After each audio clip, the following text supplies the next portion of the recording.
तो नमस्कार सांग मैंने तो ये देखिपारे बिलाती आमर गचरे केते गुड़ा धरची आ पाचिगलानी तो केमती छात उपर बिलाती चाष करेंगे देखो ये खर्च बहुत कम 10-15 टकर आप मार्केट मंजी पाइबे छात उपर बुणीदेवे तो से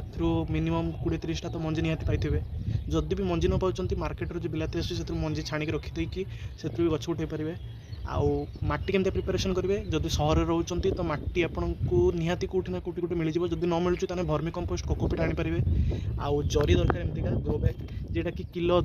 200 कि 300 टंका तो हाँ आउ कौन ना गोबर खत मिलूँ जदि भल ना ऑनलाइन भी मगे पारे तो कम इन्वेस्टमेंट रे छात पर एमतीका भल भल भेजिटेबल्स आप माने हार्वेस्ट करेंगे आउ ए सब ऑर्गेनिक सब जिन देवे के सार देवे खत वत दिंतु निम पिड़िया सोरिष पिड़िया पोक लगे तो देखिए बिलाती गुड़ा आम पाची जाइए तो वीडियो केमती लगे निहाती कमेंट जनइबे